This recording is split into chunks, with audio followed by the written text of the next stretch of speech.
She stood at the gate, barefoot, holding nothing but a dented tin cup, and whispered a warning to a millionaire. "Your wife is lying to you." He almost walked away, until what she said came true, shaking the very foundation of his life. But what happened next, no one could have seen coming.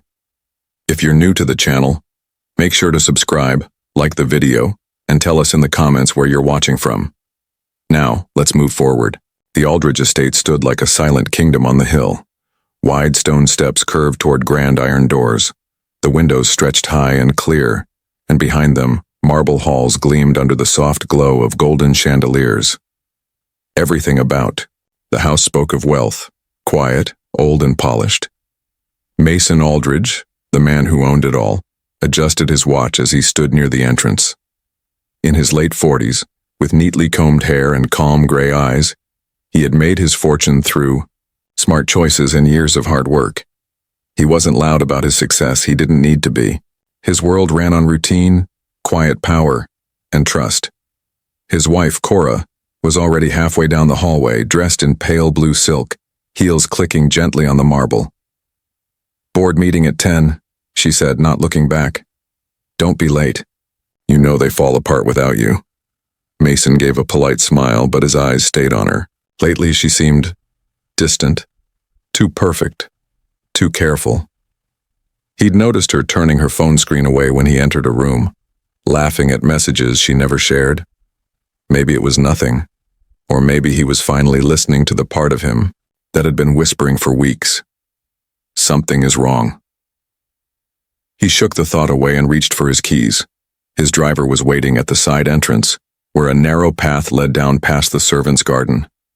Mason preferred this route. It was quieter. But as he stepped through the arched doorway, he stopped. A small figure stood at the far edge of the steps. A little girl no older than 7, barefoot and dusty. Her skin was a warm brown, her clothes faded and torn. A scarf wrapped loosely around her braids, and in her hands she held a dented tin cup. She didn't hold it out to beg. She just held it like it mattered. Before Mason could say a word, the housekeeper appeared beside him. "She's harmless," she said quietly. "Shows up now and then. Never says much. Likely hungry." But the girl wasn't looking at the housekeeper. Her eyes were locked on Mason. He stepped forward slowly, kneeling to her level. "What's your name?" She looked down for a moment, then back at him. "Nolly." "Nolly," Mason repeated gently. "Are you hungry? I can get you something to eat." She shook her head. Then with a soft breath she said, "I came to tell you something." He raised an eyebrow, surprised. "Tell me what?" She glanced back as if checking to see if anyone was listening. Then she leaned in, voice small but sharp. "Your wife, she's not telling you the truth." Mason blinked. "I'm sorry?" "I saw her," Nolly said. "Last night.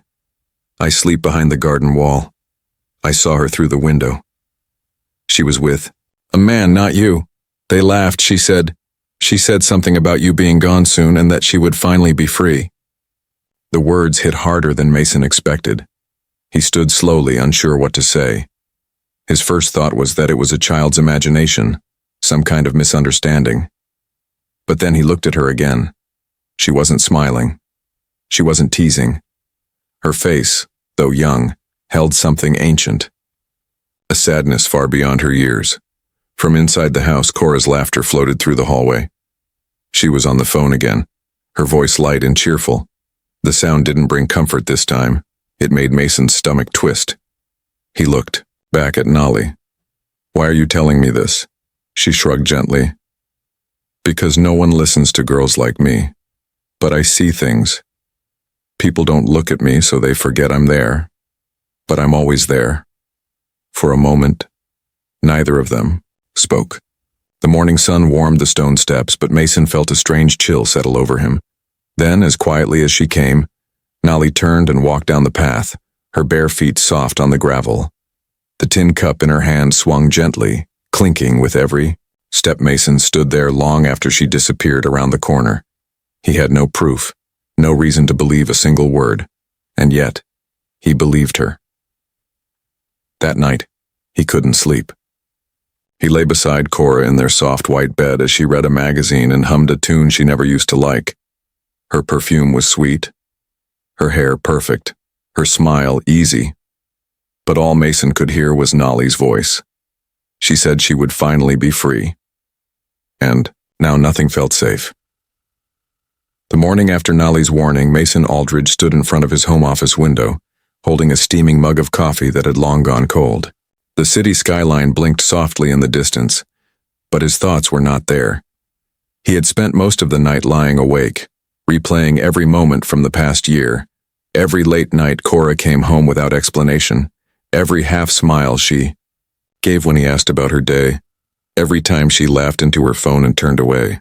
They had been small things, easy to miss, easier to ignore, but now they clanged together like alarm bells. He couldn't shake the look in Nolly's eyes, that steady gaze, so calm, so certain. She hadn't asked for food. She hadn't begged. She came with only truth. And that truth had taken root in his mind like a stubborn weed.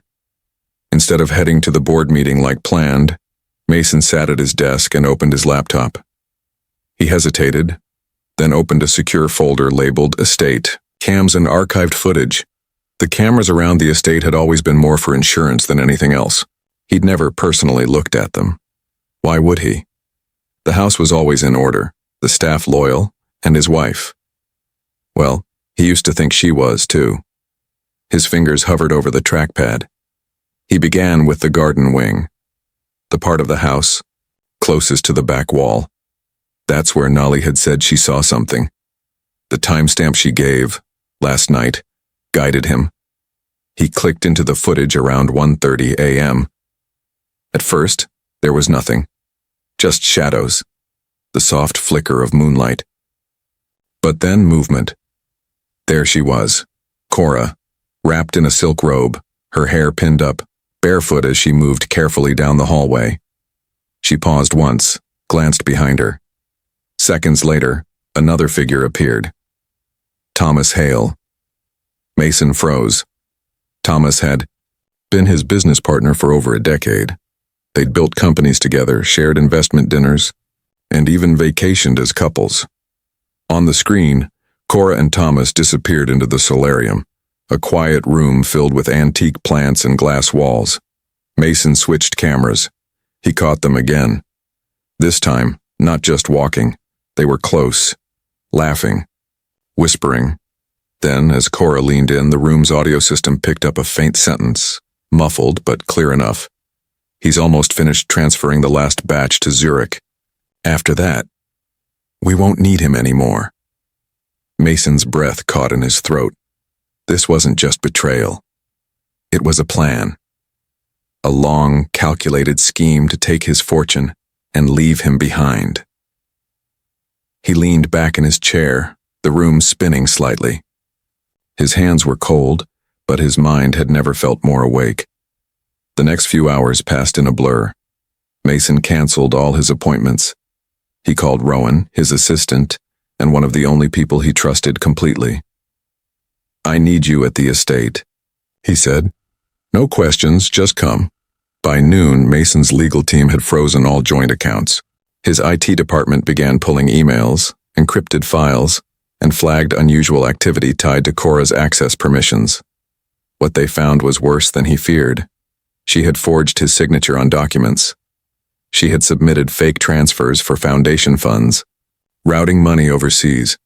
She had begun paperwork to dissolve several trusts, ones Mason built over decades, and Thomas was named on more than one of the hidden contracts.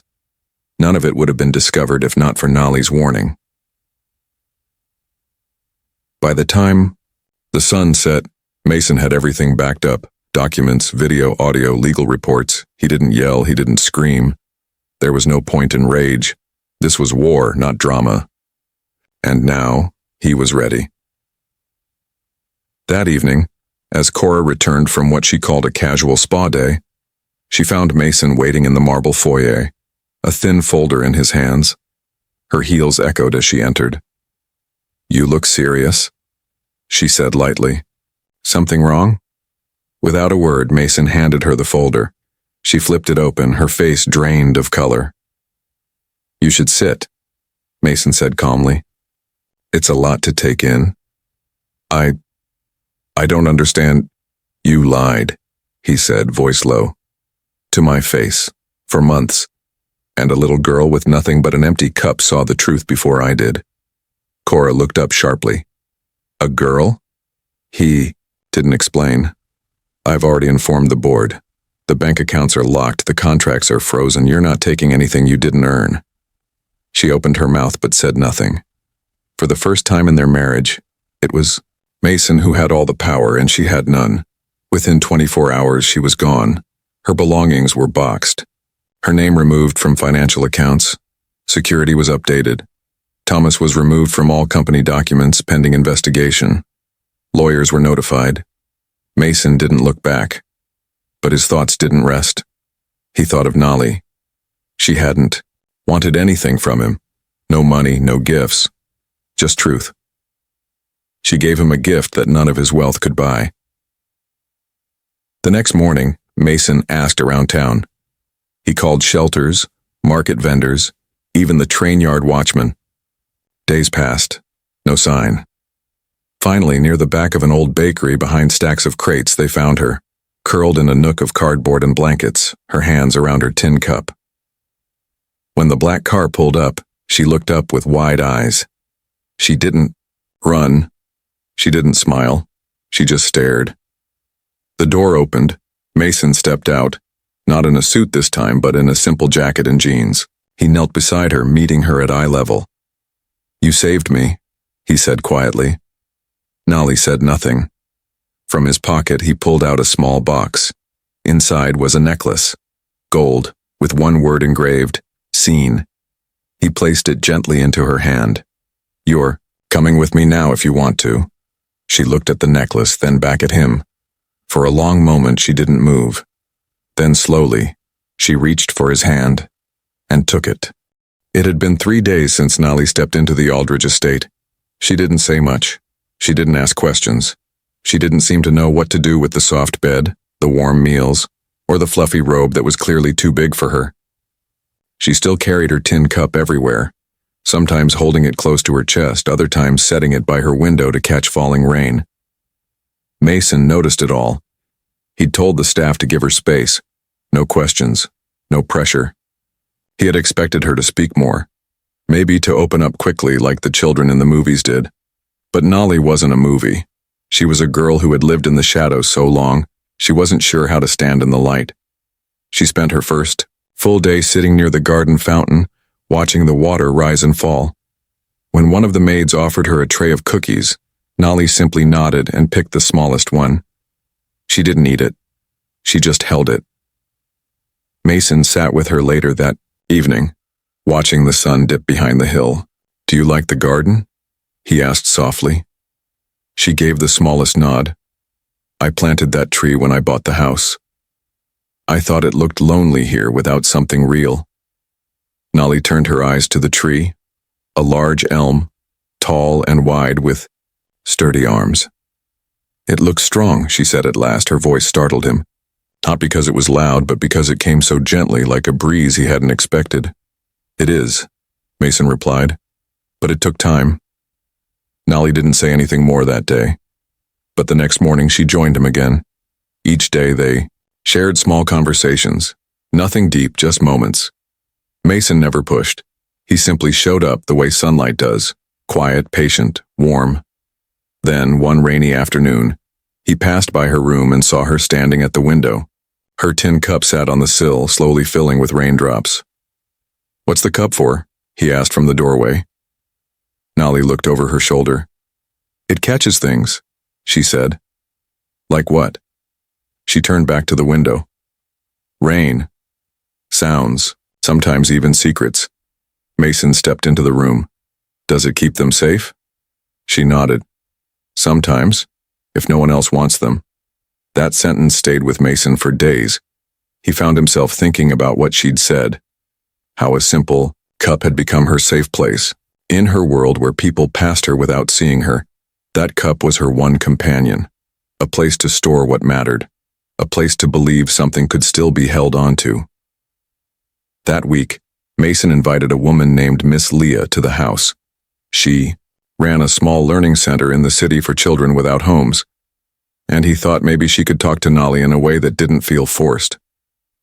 Miss Leah was gentle, kind, and didn't try to fix anything.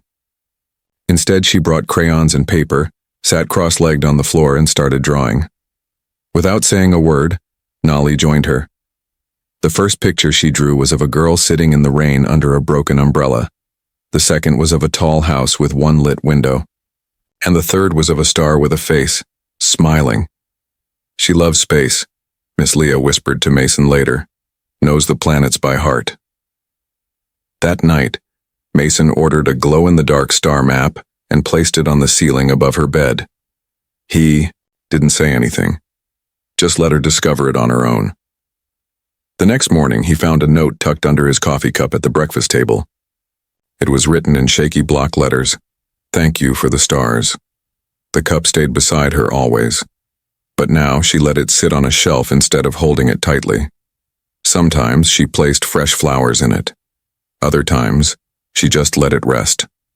One day, while walking with Mason through the garden, she looked up and asked, "Why did you come find me?" He stopped walking. "Because you saw me when no one else did." She looked confused. "You saw what I didn't want to see," he explained.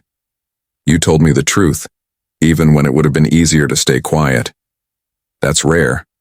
That's brave." Nolly looked down at the cup in her hands. "I didn't know you'd believe me." "Neither did I," Mason admitted. "But I'm glad I did." Later that week, Mason asked if she wanted to visit a small bookstore in town. She hesitated but eventually nodded. When they arrived, she wandered the aisles with wide eyes. She didn't go for the candy near the register. She went straight to the science shelf and picked up a beginner's book about planets. He bought her 3. From that day on, Nolly began to open up more. She shared stories, not all of them complete, but enough to let Mason understand. About nights sleeping near dumpsters, mornings where the only meal came from bakery scraps, and how she once watched fireworks alone behind a fence. "I thought, if I stayed still, maybe no one would make me leave," she said quietly one night. "You don't have to stay still anymore," Mason told her. "You're not invisible here." Over time, the tin cup became more of a decoration than a shield. Nolly didn't need it to catch secrets anymore. She had a voice now, and a place where her words were welcome. One evening, while setting the table for dinner, she placed the cup gently in the center. "What's this for?" Mason asked. "It catches light now," she said simply. The Aldridge estate had changed. It still had its shining chandeliers, its quiet marble halls, and its high windows that poured light into every corner. But now, the place felt different. Warmer, lighter, more alive. A small pair of sneakers now sat by the front door. Colorful paintings were taped to the kitchen wall, drawn with crayons and imagination. Some were stars, others were trees with wide arms and smiling moons. In the living room, a well-loved tin cup rested on the mantel like a trophy, not polished, not new, but important. It belonged to Nolly, and everyone in the house knew that now. She had been there for nearly a year. A quiet girl with big eyes and soft footsteps who once only spoke when necessary now laughed easily and asked questions about everything, from how clouds worked to whether worms knew when it was raining. She still had the habit of sitting quietly, listening to the wind like it might be telling her a secret, but there was light in her eyes now, and safety in her voice. Mason Aldridge had grown too. He no longer filled his days only with business meetings and phone calls. He read bedtime stories. Now, he kept extra apples in the fridge because Nolly liked them sliced thin with cinnamon. He learned about constellations and how to braid hair, clumsily but with effort. He also started walking through parts of his home he had ignored before. He visited the music room, sat by the fireplace. He even helped plant a small vegetable garden near the back fence. Nolly insisted they grow lemons. "Why lemons?" he had asked. "They taste like a surprise," she answered with a grin. One sunny afternoon, Mason sat at his desk, flipping through papers when his lawyer arrived with, "Final adoption forms, it's all ready," the man said. "Whenever you're ready to sign." Mason looked at the documents. His full name beside hers, Nolly Aldridge. He didn't hesitate. The ceremony was small, just a few close friends, Miss Leah from the Learning Center, and some of the house staff, who had watched Nolly bloom like a flower from cracked soil. Mason wore a simple gray suit. Nolly wore a yellow dress with star buttons down the front. She chose it herself. The adoption took place in the estate's garden, right beside the elm tree Mason had planted years ago. Under that same tree, they had shared their first real conversation. Now it stood like a quiet witness to the start of something new. After the signatures were done, Mason stood with his hand resting gently on Nolly's shoulder. "She didn't just join this house," he said to the small group. "She changed it." He paused, eyes full. "I thought I had everything. But she gave me something I didn't know I needed. Truth.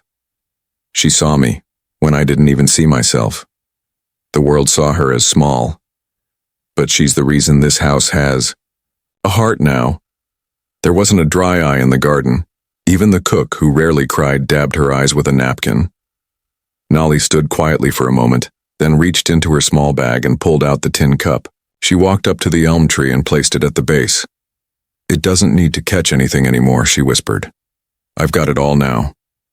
Later that evening, after the guests had gone, Mason and Nolly sat on the front steps with mugs of warm cocoa. The sky above was clear, full of stars. Nolly looked up and pointed out the constellations like they were old friends. "That one's Orion," she said. "And that one is Lyra." Mason chuckled. "I can barely see them, but trust you." She smiled, resting her head on his shoulder. "You know," he said softly, "I used to think homes were just made of walls and windows." "And now?" she asked. He looked around at the garden, the lit windows, the sound of soft music playing inside. "Now I know they're made of people," he said, "and courage, and tiny cups that catch big truths." They sat together in peaceful silence, watching the night sky. And in that moment, the house behind them wasn't just a mansion. It wasn't just a place with rooms and riches. It was something, or it was a heart, a home, a story still being written, one star, one smile, one surprising lemon at a time.